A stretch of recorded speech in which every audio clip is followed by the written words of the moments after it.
a long way back, he says. And he's worked with pastoral, leadership at Emmaus Way, which is a church here in Durham. Sweetly married to Amanda and dad to Rowan and Callum.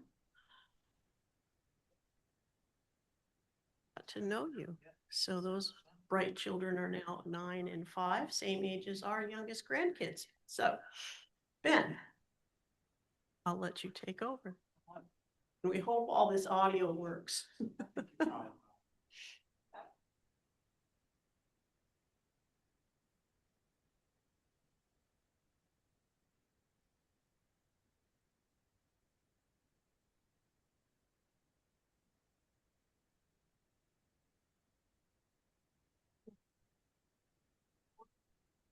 You tell Zoom to share the other.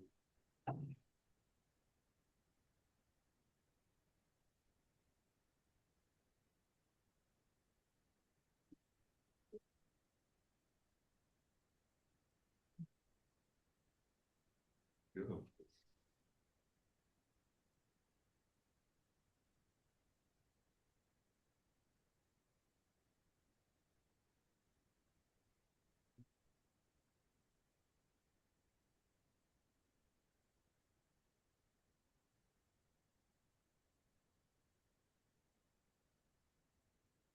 Perfect. All right.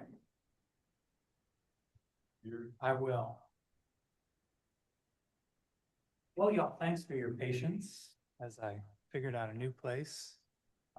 It's good to be here. Greetings from an affectionate coalition. As Judy said, when I came to RCND in early 2017, I'll confess I didn't know one thing about this unique congregation. And it didn't take long for Judy and Dave and Marcia, and also my new colleague Drew Dahl to catch me up. Drew Dahl, who some of you helped welcome home from prison in 2009 and is now on our staff as our reentry. So those help me fix it. I don't know. Yeah.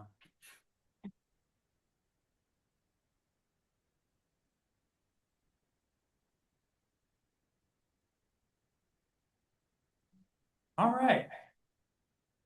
So those faith teams and so many other ways, rose processions in the chapel, some grimy service projects, a very meaningful pandemic retreat with y'all's congregation. Your love for this coalition has shown up in a lot of ways, and we're grateful. So far as I can tell, you are us, and so have you. The story I've come with you for today is a story of life together in that coalition. One centered in our newest expression, Restorative Justice Durham, but it's also intertwined with most every aspect of our multifaceted work in Durham.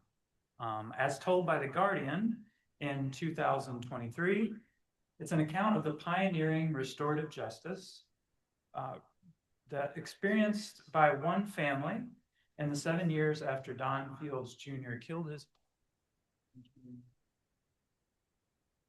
I'm confident we won't capture every detail of that multi-year process this morning, but you can read that Guardian story in full via the link on your handout, and as well as listen to an accompanying podcast episode featuring some of the voices I'll introduce.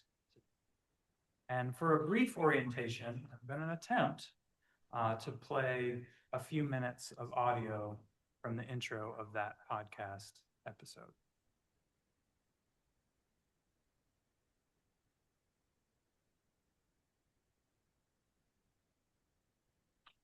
It's a powerful word, but I'm going to tell you a story. Oh my.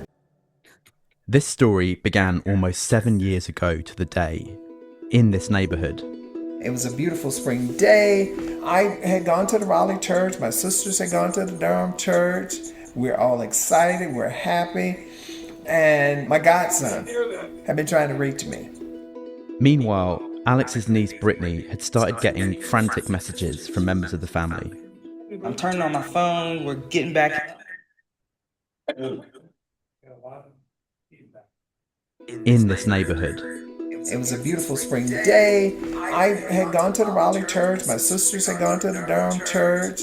We're all excited. We're happy.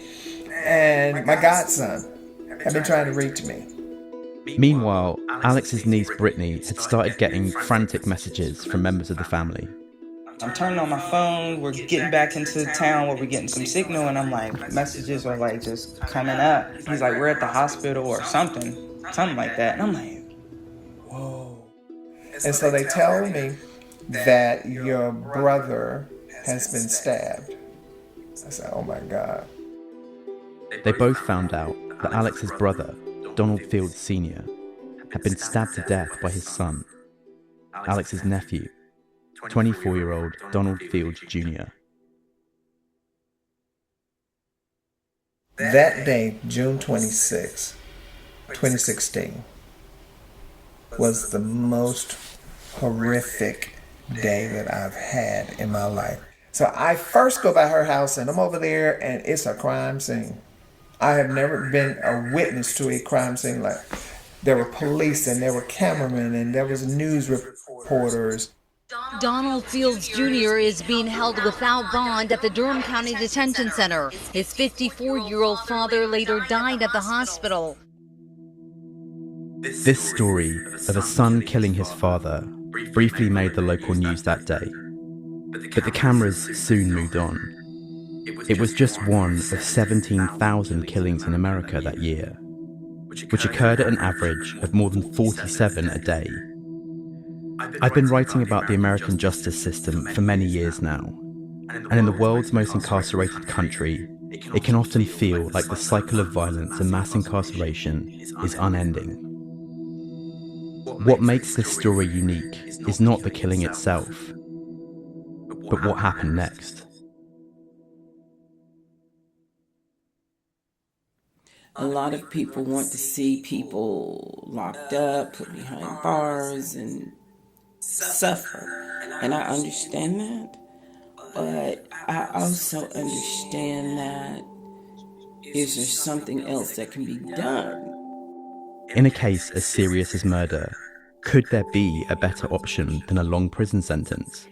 An outcome that would still leave victims' families feeling like justice had been served.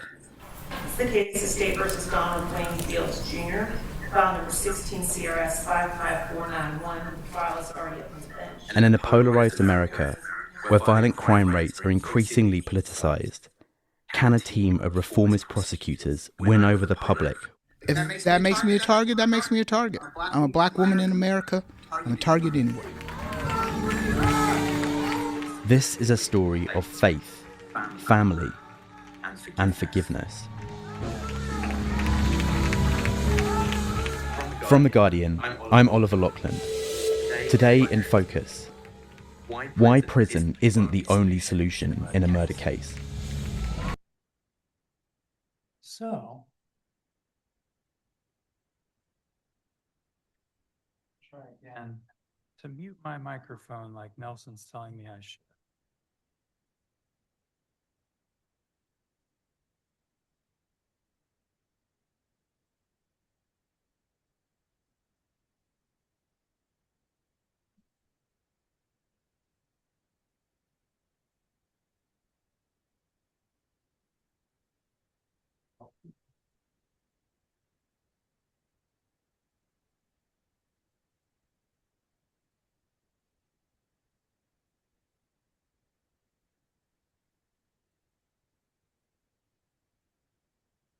No, I think I just did that. Oh. And that fixed it. So there you go. Just in time for the audio to be done. I think it's a little better. But thanks for your patience on that. I really don't know a better way to drop us into the story than that audio piece. And I actually don't know a better story to introduce you to Coalition's 34 years than this story.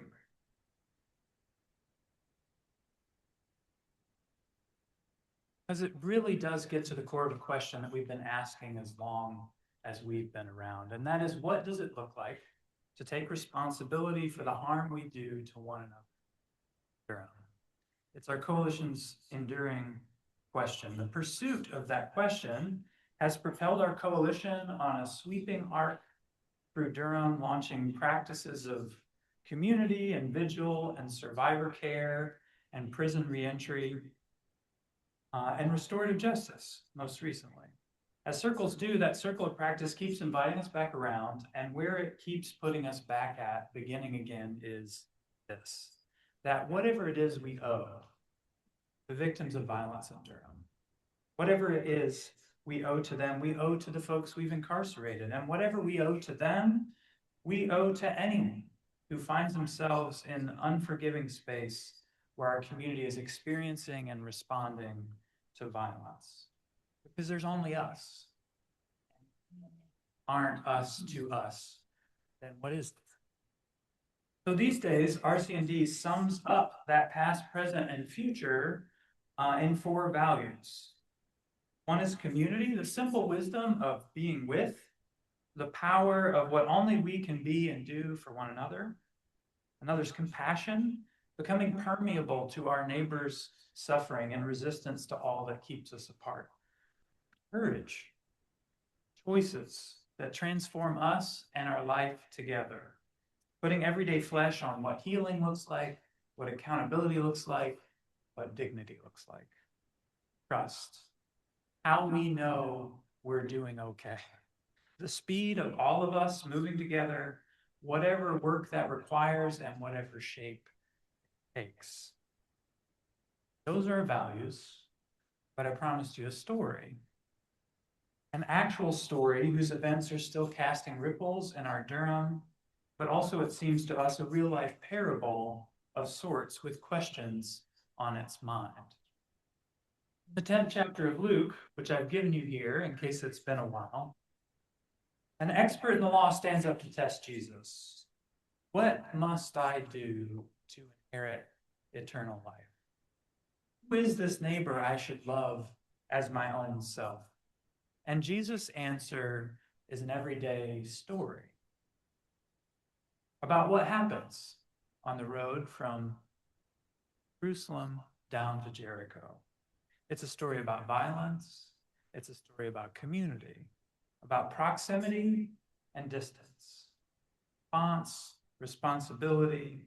It's played out among characters, folks on the road with work to do and roles to play, norms to uphold. It's a Jesus-shaped story about what it looks like to be a neighbor midway between what has already happened and what's going to happen next.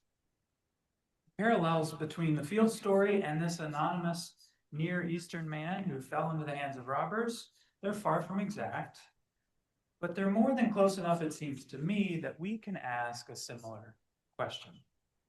Which of these do you think was a neighbor? What does it mean, that kind of neighboring? And how do we go and do likewise? So we're going to keep those Jesus questions in mind and spend the balance of our time with 7 characters from this RJ parable I briefly introduced you to. These are neighbors on the road from what happened to what's going to happen next. They're going to make choices and they're going to walk a path together between June 2016, when Don Sr. was stabbed to death in his mother's home, and April 2023, when Don Jr., his son, walked out of court a free man, a recipient of mercy and a protection. Our coalition got the privilege to be host and witness to that in between, especially from 2019 to 2022, this multi-year, deliberate, careful, community-led restorative justice process that was working parallel with the court system and centered in the same questions that shape all 165 of the RJ processes we've completed since 2018. What happened? What were you thinking and feeling at the time?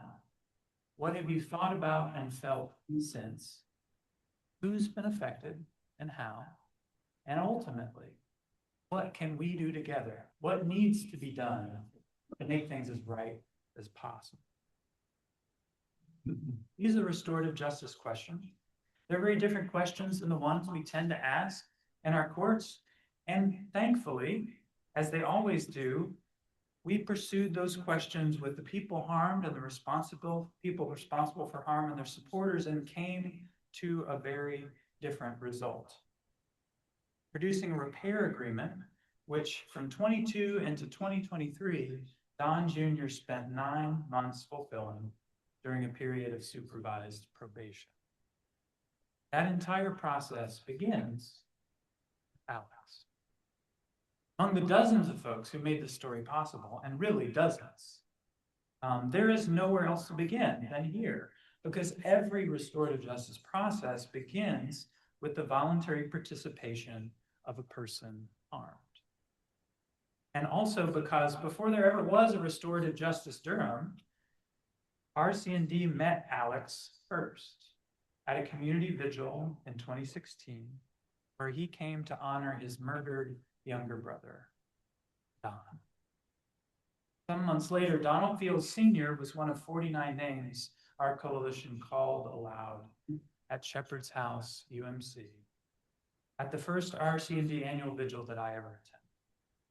Alex was born and raised Durhamite. He's the oldest of 9 siblings.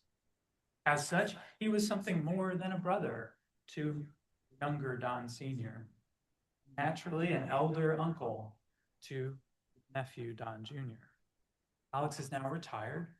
He's ordained, although not a career pastor, but someone who regularly preaches at his and other congregations in the Triangle. On the day his brother was murdered, Alex was all these. He was someone painfully searching out a complex moral and spiritual response to the facts as they'd confronted him, dramatically so. Don Jr., his brother's murderer. Don Jr. was his nephew. Don Jr. was another young Black man facing lengthy incarceration instead of life and community. I think the pictures probably make it clear enough, but if you don't get it from the pictures, Alex is glad to be in public. Don Jr., not so much. In a confidential RJ process where lessons can lead, but stories cannot, much of what we can share comes from the family of Don Jr. What Alex was ready to share, and that is that the family knew very well enough to shape some context around this story.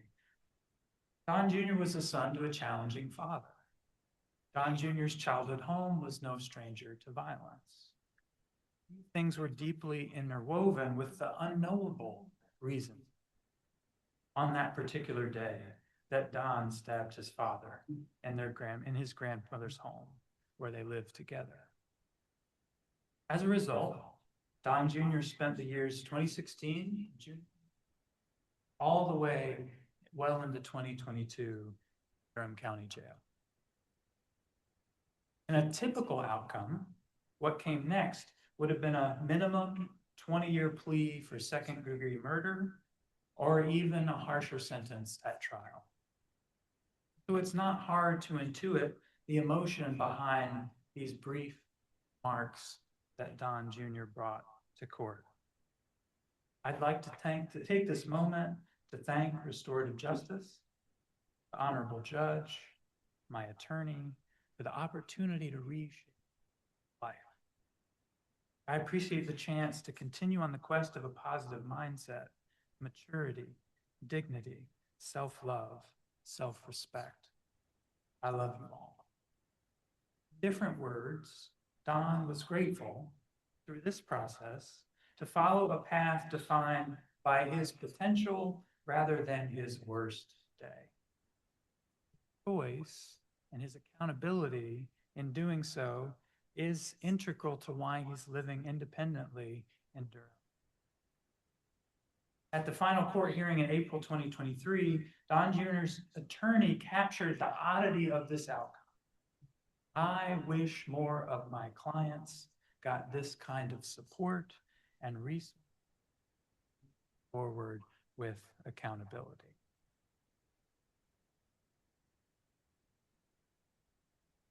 Among many of the things that she is, Kendra is a very good prosecutor. North Carolina Innocence Commission, now a district court judge, but Kendra spent most of a decade prosecuting homicide and special victims cases across 2 Durham district attorney administrators. She hung around through quite a few departures. She pioneered restorative justice referrals in Durham, including our first ever felony referral just a year or so before Don's case really started.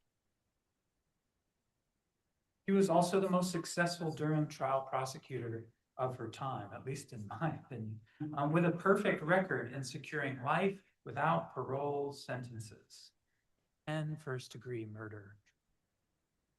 While Don Jr.'s repair agreement was in process, Kendra secured life without parole for 28-year-old Shawan Irvin. A team of 13 coalition volunteers with our organization sat with the Marcus Jackson family through that 1-month trial in fall of 2022.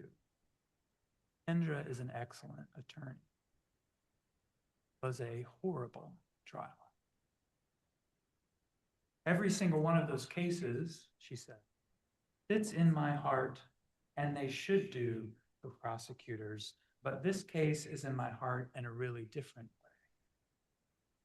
Because I think we did something better. I would say, indeed, we did. And no one knows any better than Kendra just how unique and difficult that was and remains. Ben is a minister, also a domestic violence survivor, an Eastern North Carolina native with 4 decades of Durham history. He has RCND connections well before my time and spent much of the last decade as a board member and part-time coalition staff. Annette was ordained in a Black Baptist tradition that, I think she would probably agree, looks upon her community ministry with deep respect and some bewilderment.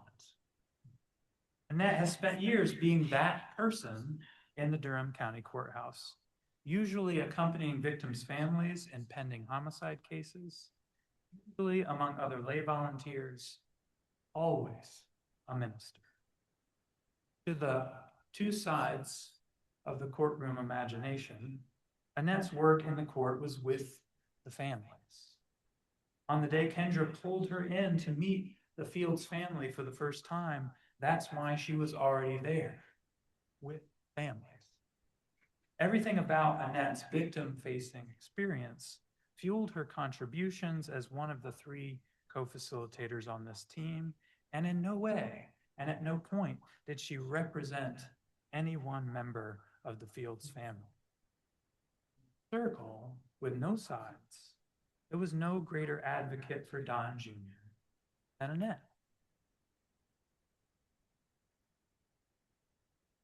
Guardian dubs Ken an independent attorney. This photo accompanies another story about his 35-year career as a death penalty advocate.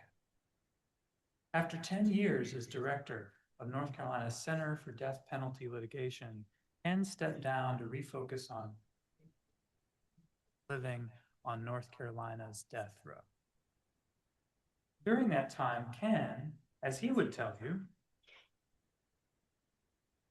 was a detractor from this notion that restorative justice might have something to offer his clients. His business was saving lives by reshaping death penalty appellate law and securing life without parole sentences for clients awaiting execution. You might say that Ken and Kendra both spent the years before Don's case pursuing life without parole from entirely different directions.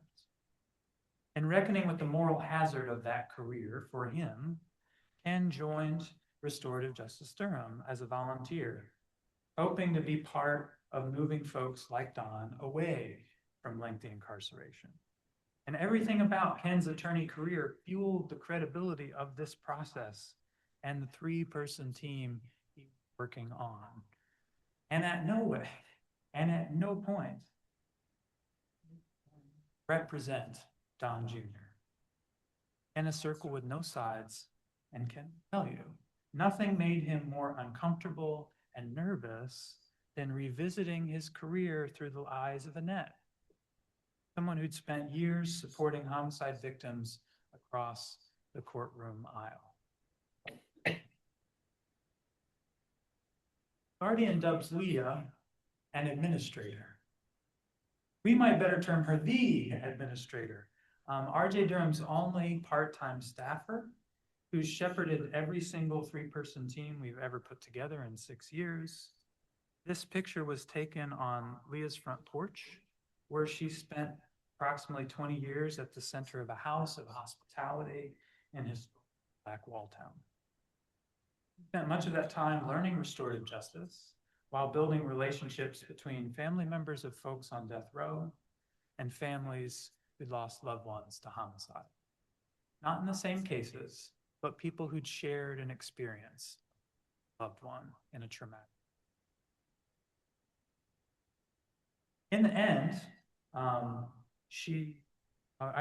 a Ken connection in that she actually worked doing that work out of the place where Ken's organization worked, and remembers, and I think this is mutual, him glowering at her from the corner office as the local restorative justice advocate. But in the end, I would say what Leah does for Restorative Justice Durham is a lot like what she does every day in Walltown. Social engineering. It's taking available folks, putting them into functional teams, and walking them step by step through whatever things come up when you show up and start asking questions about where it hurts. Our final character is our innkeeper. Jesus' parable closes with a faithful innkeeper. Ours has Jubilee Home.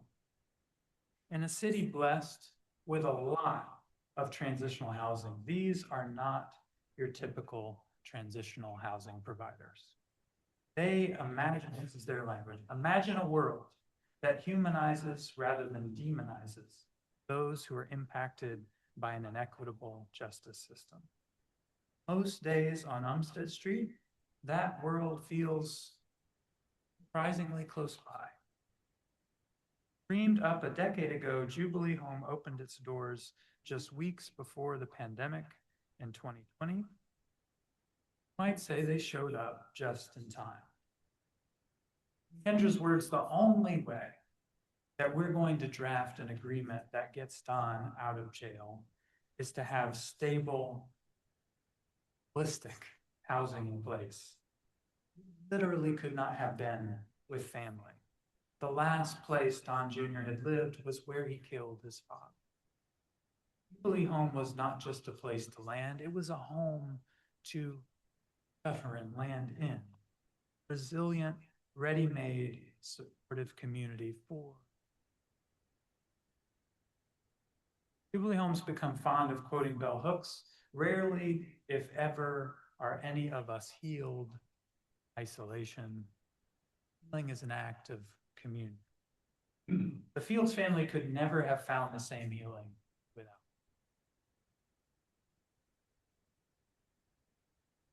That feels like a whirlwind, even to me. And I can only imagine I've generated as many questions as answers, which was mostly my point, because having given you some sense of this story, its characters, some of the questions flowing through it, and the way it intersects with our coalition, I hope we might spend some minutes exploring all that together. And I might start with, what do you need to know to understand this story better?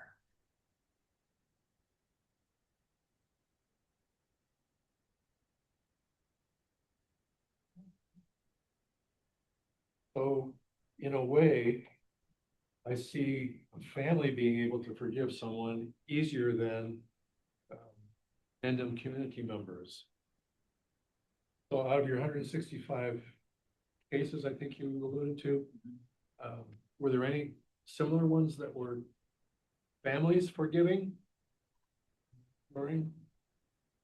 Or I guess in a sense, everyone has to have the family as a factor, but in this case, the family was wounded one as well. Volume all the way down, it seems.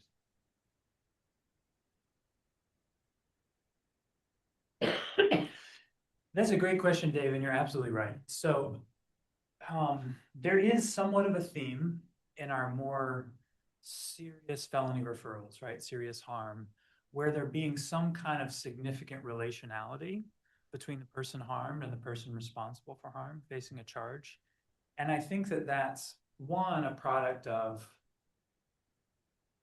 the fact that if you're an attorney looking for something alternative, that's one of the things that comes up. That there's a sense of pre-existing relationship that's been broken. There's a person who's asking questions or like feeling remorse in a very direct way that you might not. Otherwise, it's certainly not in a system where if you're a defendant, you have to protect everything you know and everything you say, right? But that dynamic is less, sometimes less potent when you have a strong pre-existing relationship. But also, I think it does reflect a broader theme is when you look at the data we have on how violence happens in community, it happens in context, happens in communities, happens in neighborhoods, it happens in relationships. And so often I do think the idea of one random person hurting another random person is probably less evocative of the details. That you sit in court and listen to a situation, you start to hear these tendrils. And I think that in an interesting way, it seems like some of our RJ work has worked on the far continuum of, oh, these people really knew each other as family or otherwise. There was something there to be really broken. And in some ways, those pieces seem to make, if you're an attorney, they seem to make you more imaginative about how you put something back together.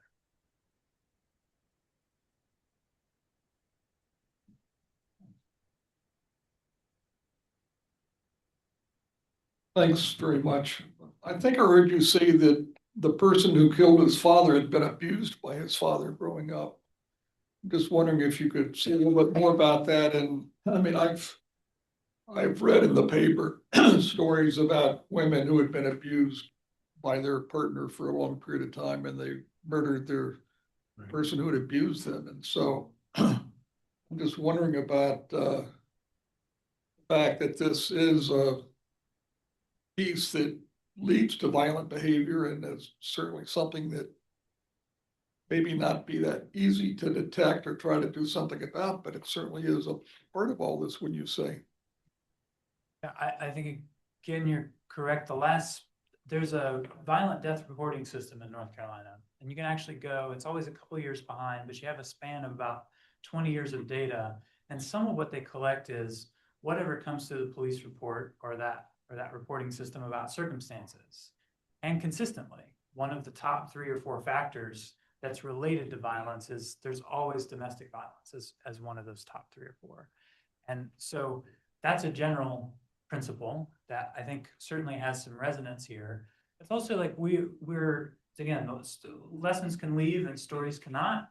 And so we want to be very particular about not sharing details of the process that Don Jr. didn't share. So what we have, and I think in the Guardian article, is family members, especially Alex, giving a broader sense of what was going on, what was the nature of this relationship. And here, Alex is describing 2 poles of a father and son that were a lot alike, knew each other very well, spent a ton of time together, or something like, I think the language 2 peas in a pod, but also a household that had conflict and violence as part of its history.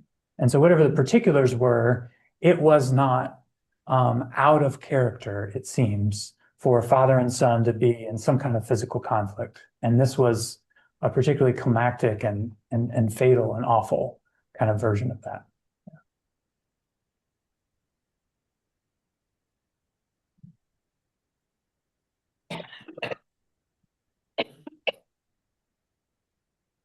I was just wondering if you could maybe comment on how the process and outcomes of restorative justice help prevent violence, since that is kind of in the title of your organization. Yeah.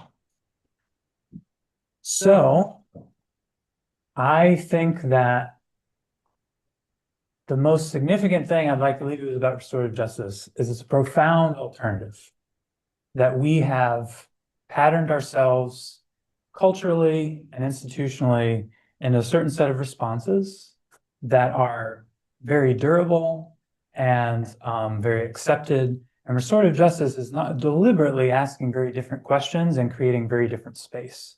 And so I would say, for me, that in and of itself, that reparative, when you're repairing fabrics of communities, you're helping individuals sometimes speak about what sometimes Leah will say, like, sometimes the answer to what happened is when I was 4 years old.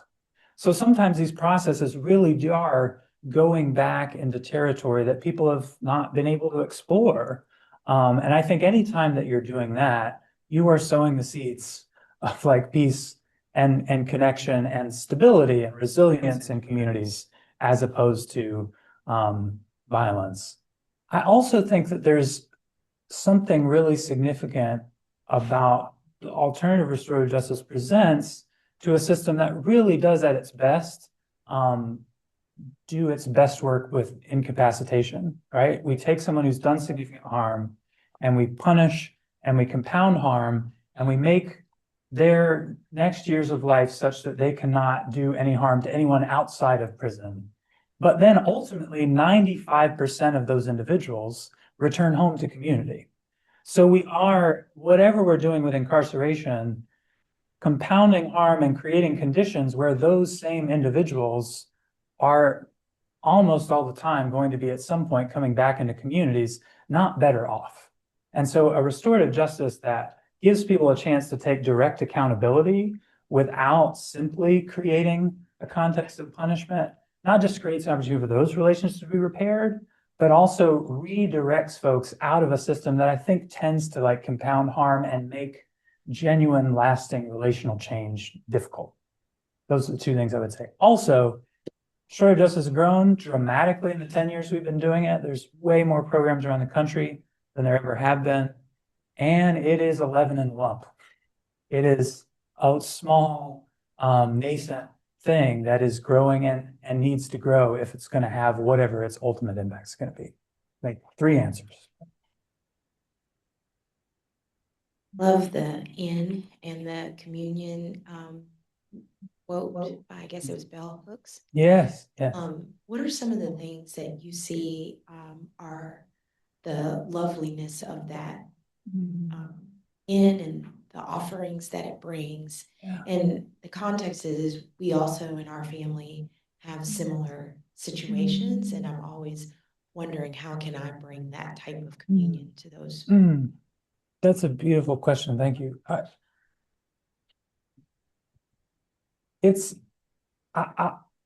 speak to this. I think it's the deep end, right? It's the hard work, right? It's 2 feet here and I ask one question and it's 10 feet there, right? And I think I'm speaking for myself, there are things in a restorative process or just these questions, it's thinking like, oh, okay, am I gonna take these questions seriously enough to practice them with my 5-year-old or my partner or my siblings or my family of origin?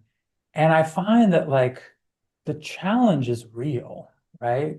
And that one through line, like Judy or anyone could tell you that like the through line of so much of our coalition's work being adjacent to suffering is it's real, it's dark.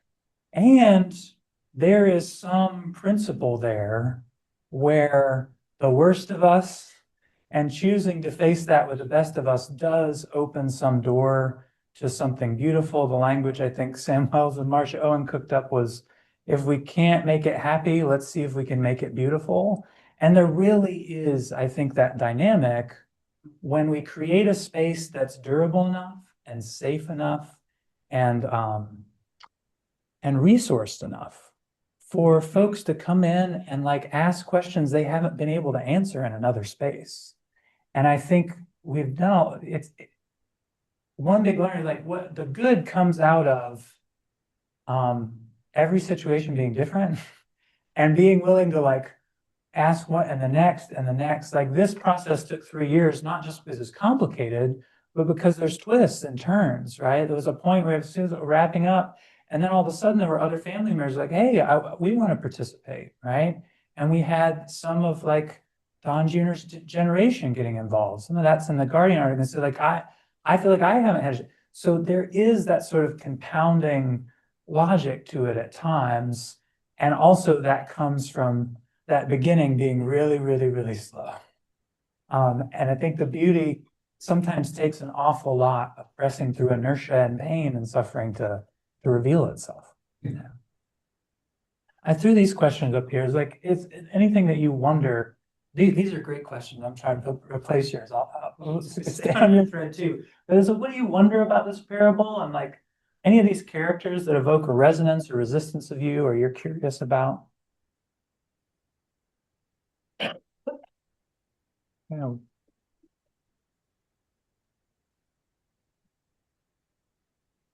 I'm wondering if you could share a little bit more about the nuts and bolts of how you do your work. I mean, who do you connect with? And it sounds like a lot of counseling and facilitation for people who have been harmed and people who've done harm to talk to each other. But can you go into a little bit more detail of that? I'd like to hear more about that. yeah, I'll give you a quick overview. If you want to go a little bit deeper, restorative on our website, nonviolentdurham.org, or restorativejusticedurham.org, they have their own program page, and they actually go through. Here's our process.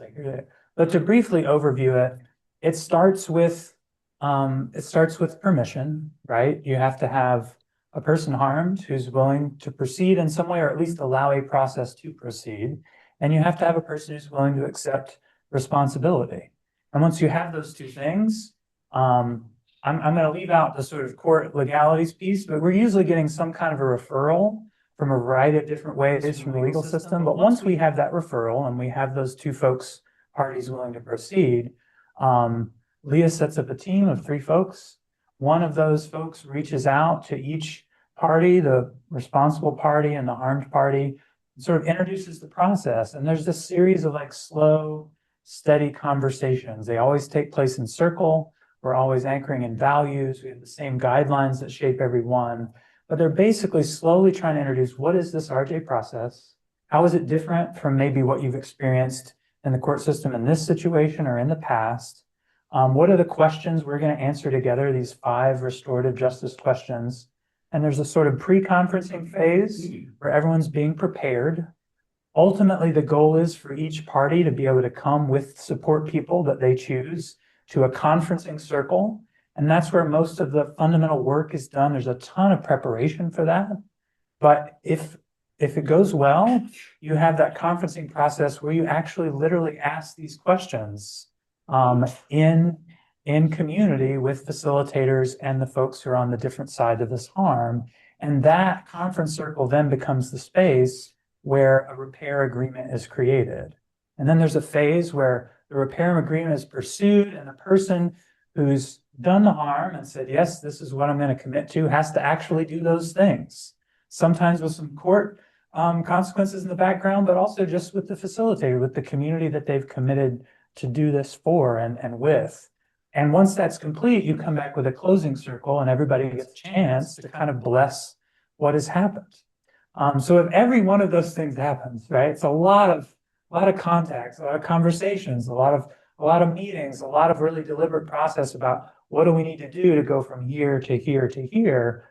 But we do find with that kind of intention and letting each process be its own guide as to what needs to happen, that we can do this. And it can look all sorts of different ways, different sorts of charges, different kind of referrals from the court system, different kind of participation for folks, right? Especially someone harmed who might say, I don't want to directly participate in a conference, but I would be willing to write something and have you share it. There's all kinds of different ways that you can adapt the process to look and fit folks in the situation. But that's kind of the goal. Prepare, conference, repair, close.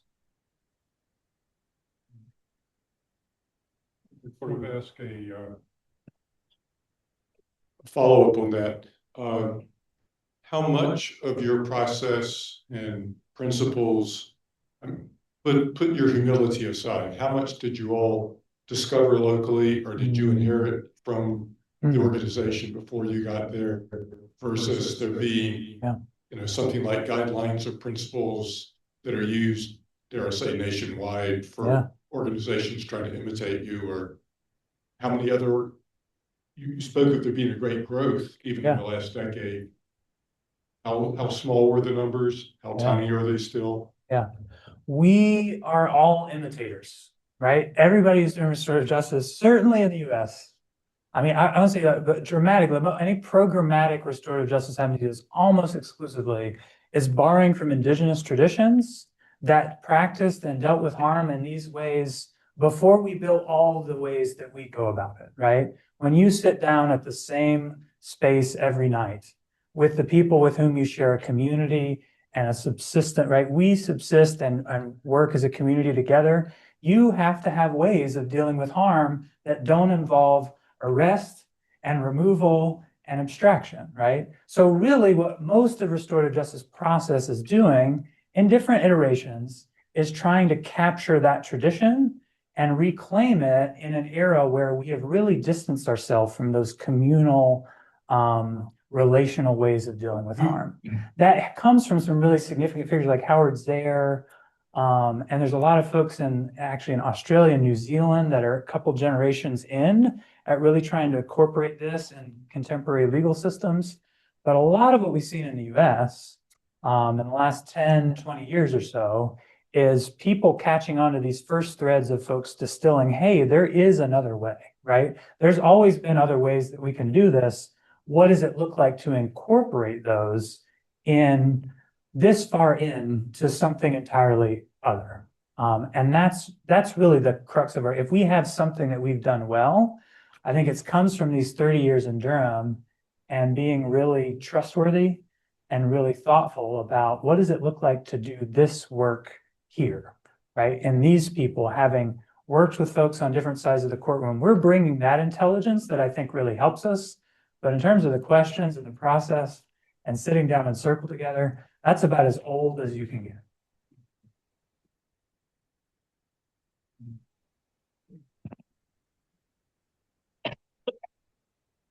Two things, really.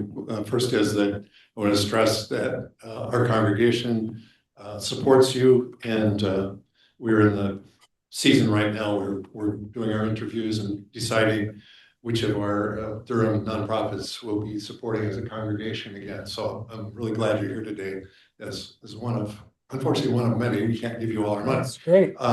So are you a full-time director, or do you do other work? Yes, so I am full-time director. We've been working very, very hard, as I shared in our sort of grant writing this is like really working on the structure of this coalition that's grown up over 30 years. We're making some decisive moves on that. And one is like getting really serious about our staff and saying, sustainability-wise, succession-wise, what do these positions need to look like so that they can be passed forward? So we feel like we're at a point where mine and each of our program directors, Drew with our reentry work and Leah with our restorative justice work, are sort of like at an FTE position. We also have a couple of part-time folks, one's in a bilingual sort of coordinator role, and one's in a survivor companion role that, one's mostly retired and another one has another full-time gig. But ultimately, those 3 FTEs they're just south of the organization we already are, right? And so like, sort of talking about time, trust, and money. We started with trust. We built a lot of community time, and we've been sort of catching up on the resources, and y'all have been such a steady part of that. So like, we're moving along. I feel like our superstructure is better than it's ever been. But I think what's gotten us this far is having folks, individuals and congregations, right? That we don't have to grant chase. We have not had to run around the country convincing people we're worth funding. People in Durham who admire the work that we're doing and trust who we are have always been at the core, and we hope that stays the case. Well, I'm gratified that you don't have to spend a lot of your time running after money. The second part of my question was use of professionals. And as an educator, I remember we could, as teachers, kind of predict, well, this one might be a category for, we'll read about them in the paper. And so the people you're working with have probably had lots of professionals working with them over time. What do you see that you add that a counselor cannot do? Whew, yeah, so it's right there as we're defining those value statements.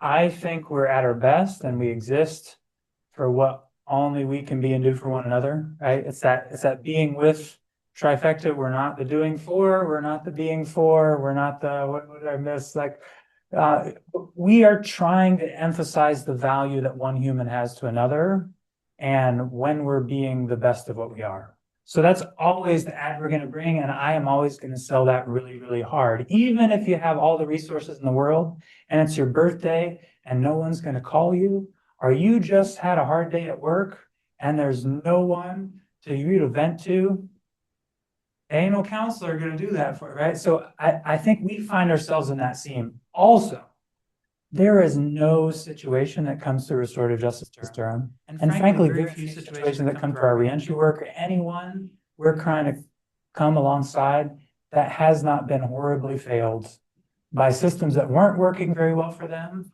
or the total lack of available resources that are readily available in other places, right? So it is a both and we're able, thankfully, with a prepare agreement, a lot of times what those look like is building resources around someone that hasn't had them. And then also giving them a communal context where they can have an authentic space to like process and be like, oh, I'm seen, I'm heard, and I can actually make a change. And these people believe that I can be different than I was yesterday.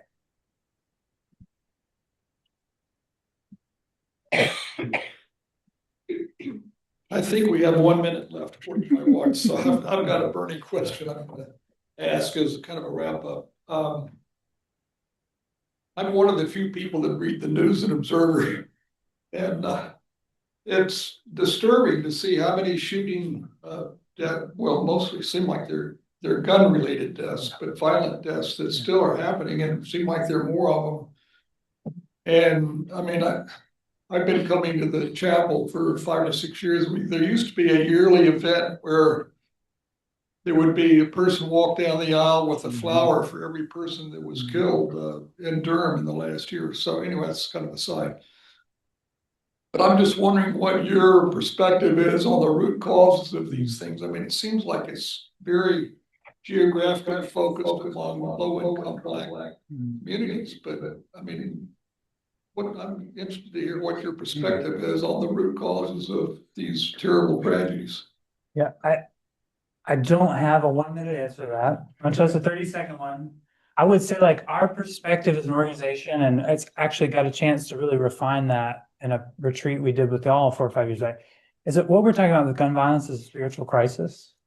And it has a lot of components: poverty, racism, just inequity of every kind, more guns than people in our country, right? For the last generation, 2 generations deep in cultures of violence.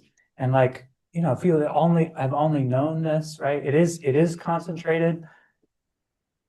And I think that the spiritual components of this, the violence we accept and allow as normal, right? What we're willing to like turn off and look away from. I've never been any more convinced that those things matter every bit as much as these other components in shaping the environment in which we do harm to one another and we heal from that harm. And in terms of like closing, this is how I'd sum it up. This is borrowed. But I feel like these questions, I said to him, are there answers to all this? And he said, the answer is in the story, and the story is being told. And I said, but there's so much pain. And she answered plainly, pain will happen. And then I said, will I ever find meaning? And they said, you will find meaning where you give meaning. The answer is in the story, and the story isn't finished. I really do feel like there are answers in stories like this that are asking us to live inside of their questions. There is so much pain. We'll find meaning where we give meaning. And I don't think the story is finished. Thank you all for letting me share it with you today.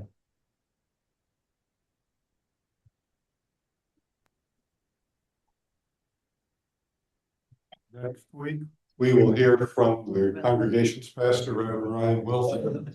Those of you who've heard him lead a class, I don't think you need to know anymore. If you're one who wants to know what the topic is, read your e-news this week.